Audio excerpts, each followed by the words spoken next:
అధికార దుర్వినియోగానికి పాల్పడటం వల్లే తన మేయర్ పదవికి రాజీనామా చేయవలసిన అగత్యం ఏర్పడిందనే విషయం కావటి మనోహర్ నాయుడు గ్రహించాలని జనసేన పార్టీ రాష్ట్ర అధికార ప్రతినిధి బోనబోయిన శ్రీనివాస్ యాదవ్ అన్నారు. మంగళవారం పార్టీ కార్యాలయంలో ఏర్పాటు చేసిన మీడియా సమావేశంలో గత ప్రభుత్వ హయాంలో మేయర్ వారి అనుచరులు చేసిన దురాగతాలు, దోపిడీలపై ఆయన పలు విమర్శలు చేశారు. కూటమి ప్రభుత్వం ఉద్యోగస్తుల్ని వారి విధుల్లో నిర్లక్ష్యం వహించకుండా పనిచేస్తున్న కారణంగానే వైసీపీకి చెందిన నాయకులకు మింగుడు పట్టం లేదని ఆరోపించారు. ఈ సమావేశంలో జిల్లా అధ్యక్షులు గాది వెంకటేశ్వరరావుతో పాటు పలువురు పార్టీ ముఖ్య నాయకులు కూడా పాల్గొన్నారు. మీడియా సోదరులందరికీ నమస్కారం. ఇప్పటివరకు మా ప్రధాన కార్యదర్శి గారు అన్ని విషయాలు చెప్పారు. ముఖ్యంగా మన కార్పొరేషన్ పరిస్థితి చూస్తే 2 రోజుల క్రితం 3 రోజుల క్రితమో ప్రస్తుతం ఉన్నటువంటి మేయర్ గారు పిడుగుపాటులాగా రిజైన్ చేయటం, దానికి కారణాలని కూటమి ప్రభుత్వం మీద నెట్టే ప్రయత్నం చేయటం,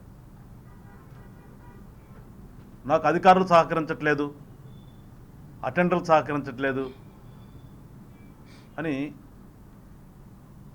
ఒక నగరానికి ప్రథమ పౌరుడు పొజిషన్లో ఉన్నటువంటి వ్యక్తి తన స్థాయిని దిగజార్చుకుని మాట్లాడటం అనేది రాజకీయ నాయకుల లక్షణం కాదు. అందుకని నేను అనేది ఎప్పుడు వైసీపీ వాళ్ళు ఎప్పుడు కూడా రాజకీయ నాయకులు కాదు, వాళ్ళదొక 420 సమూహం అని. ఇప్పటివరకు నీకు అధికారం ఉందిగా అని చెప్పేసి ఏ రకంగా దుర్వినియోగం చేసేవో గుంటూరు నగర ప్రజలందరూ కూడా చూశారు.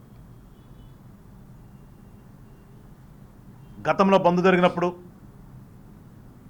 ఏ రకంగా ప్రవర్తించావు, అప్పుడున్నటువంటి ఎమ్మెల్యేలు వేసుకుని ఏ రకంగా తిరిగావు, తదనంతరం నగరాభివృద్ధిలో నీ పాత్ర ఏంటి అందరికీ తెలుసు కదా ప్రజలకి. వెహికల్ తీసేశారంటాం, వెహికల్ ఎట్లా తీస్తారు?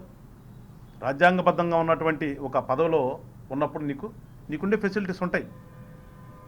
కానీ నీ ఇష్టానుసారంగా ఒక మనిషిని పెట్టుకోవాల్సిన చాట నలుగురిని పెట్టుకుని కార్పొరేషన్ సిబ్బందిని అంతా నీ సొంతానికి వాడుకున్నది గతంలో చూసాం, వార్తలు వచ్చినాయి. అవి కరెక్ట్ కాదు కాబట్టి తగ్గించారు. తగ్గించినంత మాత్రాన నాకు సహకరించట్లేదంటే అది ఆయన విజ్ఞతగా వదిలేస్తాం. కానీ కూటమి ప్రభుత్వం మీద నిందలు వేయటం తగదు. నిందలు వేశాడు కాబట్టి మేము వాళ్ళు మాట్లాడాల్సి వస్తుంది. నీ అందరూ నువ్వు రిజైన్ చేసి వెళ్ళిపో. చెప్తారు కదా మా పార్టీలో ఉన్న వాళ్ళందరూ సింహాలు, పులులు, ధైర్యవంతులని. మరే సంవత్సర కాలం ఉంది, ఏమైపోయింది నీ ధైర్యం? అధికారం ఉండగా కర్రలు తీసుకుని రోడ్ల మీద తిరిగినప్పుడు ఉన్నటువంటి ధైర్యం ఒకసారి ప్రభుత్వంలో మీ అధికారం కోల్పోయిన తర్వాత సింహాలని పిల్లులు అయిపోతాయా? పిల్లులు అయిపోయి పిల్లుల మాటలు మాట్లాడకూడదు. 12వ ఆవిర్భావ సభకి ఇచ్చేసి విజయవంతం చేసినటువంటి జన సైనికులు, వీర మహిళలు, అభిమానులు, ప్రత్యేకంగా పిఠాపురం నియోజకవర్గ ప్రజలు అందరికి కూడా మా గుంటూరు జిల్లా తరఫున కృతజ్ఞతలు తెలియజేసుకుంటా ఉన్నాం సభ విజయవంతంపై. తరువాత సభ జరిగిన తర్వాత సభా ప్రాంగణాన్ని పరిశుభ్రంగా ఉంచాలనే ఉద్దేశంతో మా నాయకులు, కార్యకర్తలు అందరూ కూడా సభా ప్రాంగణాన్ని పరిశుభ్రంగా ఉంచడం జరిగింది. అంటే ఒక రాజకీయ పార్టీ అంటే ప్రాంగణాన్ని వాడుకోవటం, వెళ్ళిపోవటం, ఆ ప్రాంగణాన్ని పరిశుభ్రం చేయడం అనేది ఎప్పుడు కూడా ఇంతవరకు జరిగి ఉండదు. ప్రజల కోసం మేము ఏ విధంగా పనిచేస్తాం అనేదానికి అదొక ఉదాహరణ. అట్లానే ప్రభుత్వం వచ్చి 9 నెలల తర్వాత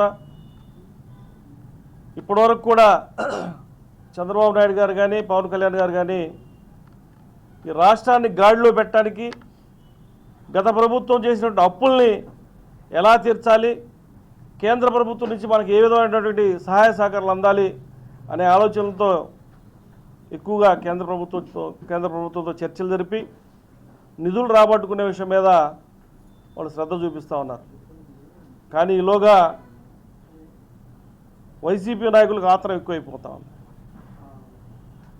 మరీ బొత్స సత్యనారాయణ గారు అయితే శాసన మండలిలో క్వశ్చన్ వేయటం, సమాధానం చెప్పేలో పారిపోవటం. ఎవరైనా సరే మనకు సమాధానం రావాలి అనుకున్నప్పుడు సమాధానం వచ్చేంత వరకు కూడా